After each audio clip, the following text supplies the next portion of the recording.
Have you ever looked up at the stars and wondered about our place in the grand cosmic story? Within the Christian faith, the rapture is a concept that speaks of a moment when believers are taken from the earth to meet Christ in the air. The scriptures, rich with prophecy and metaphor, have given rise to a spectrum of interpretations, each painting a different picture of the end times. In this video, we'll break down the 5 main views Christians hold about the rapture. Let's begin. We begin with the pre-tribulation rapture, a view where believers are taken before a 7-year period of chaos known as the tribulation. The church is promised a divine extraction before the storm begins, emphasizing protection and separation. Proponents point to scriptures about being kept from the hour of trial, seeing the church as the bride of Christ, spared from terror. At any moment, believers will vanish, taken to heaven, while the world faces the tribulation. This perspective offers comfort and hope, emphasizing the church's heavenly destiny. It's a promise of deliverance, motivating evangelism with the urgency of an imminent rapture. The central message: we're taken out before things get bad.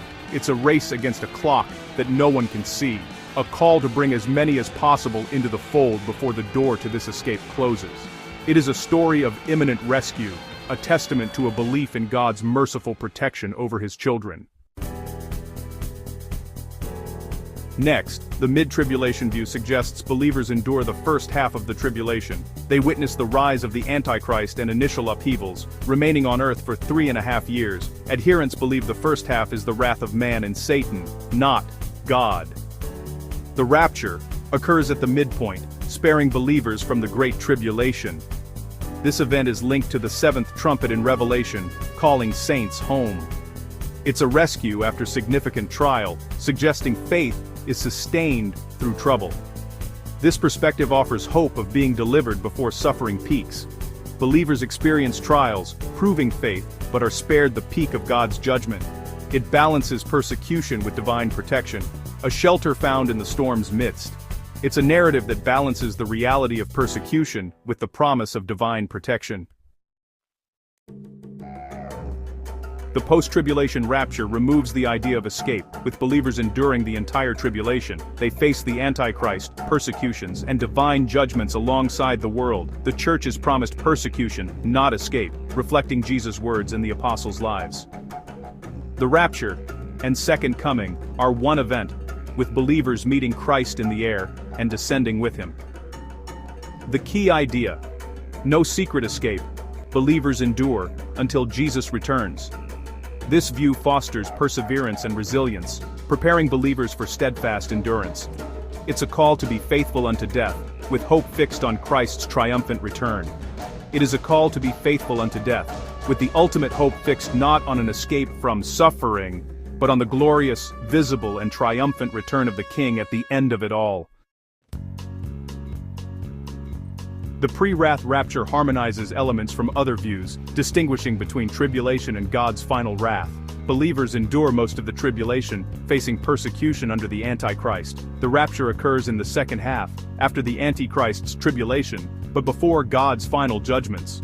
This view hinges on passages promising deliverance from God's wrath, not all tribulation. The rapture is a rescue mission, shielding the church from divine judgment.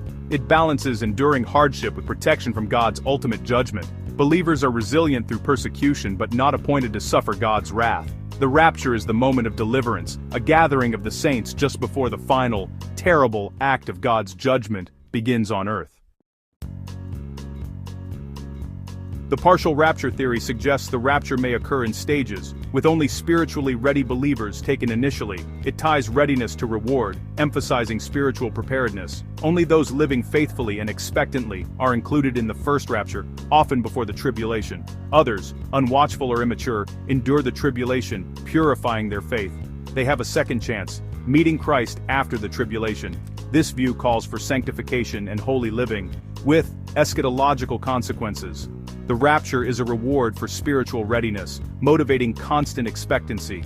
It motivates believers to live in a constant state of expectancy and faithfulness, because at any moment, the call could come, and only those who are truly watching and waiting will be taken.